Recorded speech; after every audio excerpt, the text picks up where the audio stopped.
Well, it's taken some time and probably some focus groups, but Democrats are finally coalescing around a message for the 2018 midterms. Vote for us or else. This summer, Congresswoman Maxine Waters urged her supporters to harass Trump officials if they dare to appear in public. If you see anybody from that cabinet in a restaurant, in a department store, at a gasoline station, you get out and you create a crowd. And you push back on them. And you tell them they're not welcome. But that was too moderate. So this weekend, Waters doubled down, saying she threatens Trump supporters all the time. And of course, the lying president said that I had threatened all of his constituents. I did not threaten his constituents, his supporters. I do that all the time, but I didn't do it that time. I do it all the time. She gets points for directness. Well, not all Democrats are saying that out loud. Some are taking a more expansive view. Vote for us or the world will end.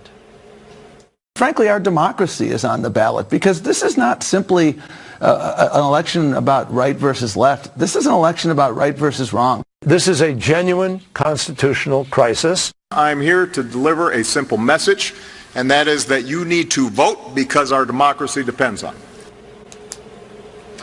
Well, some sad media figures like Carl Bernstein are cheering on apocalyptic warnings as a valid political message. Watch.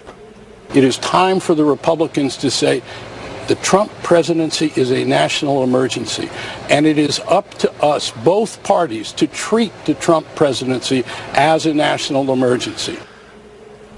No buffoons on parade. Rochelle Ritchie is a former press secretary for the House Democratic Policy and Communications Committee, and she joins us tonight. Thanks so much for coming on, Rochelle. I appreciate it. Thank you for having me, Tucker. So, I kind of, as someone who's interested in words and ideas and messages, I've been waiting with bated breath to find out, what are they going to run on?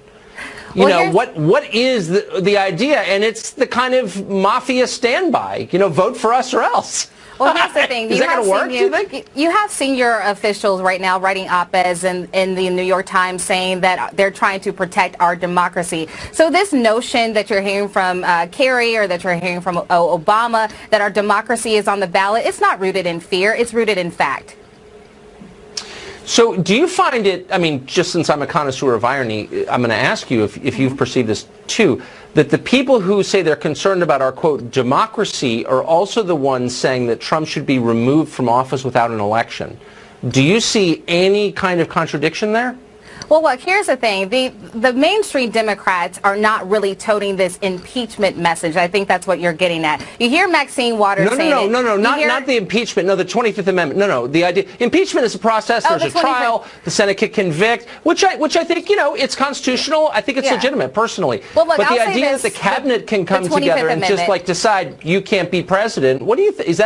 Is that a Democratic impulse, do you think, calling for something like that? Well, look, clearly it's not a Democratic impulse when you have senior White House officials in the White House under a Republican president being the ones that are talking about the 25th Amendment. I don't think that's it. But let's talk about fear-mongering for a second. Well, I just want to be honest. Hold on, wait. Let me just say, it's not a partisan thing. There are tons of Republicans in Washington who dislike democracy as much as the Democrats do. I'm certainly not blaming just the Democrats. A lot of Republicans don't think voters should have a role in these questions.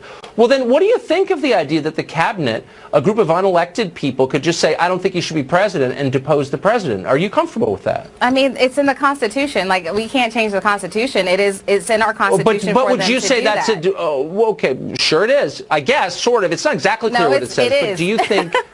Well, it's not. It's never been tried, and it is, but it's not clear what the criteria for removal are. But let me get to the deeper point, which is, do you think that that's a democratic thing to want?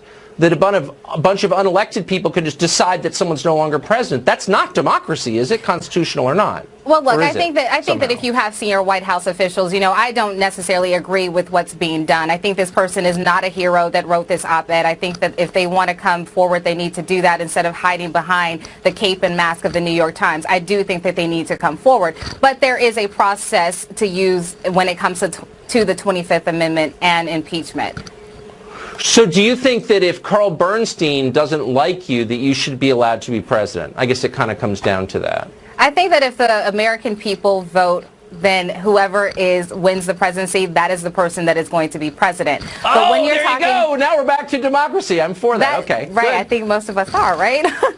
But when you're talking about... I thought that. But when you're talking about fear-mongering, I was listening to some of the tape or the sound that you had playing, and people were saying apocalyptic. Let's remember that it is President Trump that said that there's going to be violence in the streets of America if the Republicans do not win the midterms. The stock market is going to crash.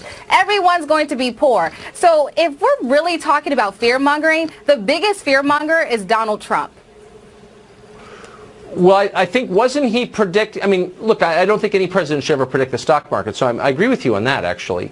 But I don't think the president was saying Republicans were going to hurt anybody. I mean, it's pretty much exclusively Democrats that commit political violence, I think. I don't know. I've been watching pretty closely. Look, I've noticed mostly... Donald Trump is the one that talks about... hitting people in the face with bike locks recently? Well, or is that, let's think about this. Left, right? I do remember seeing people being punched in the face at Trump rallies. And I do remember him saying that he was going to pay their legal fees. That I do remember.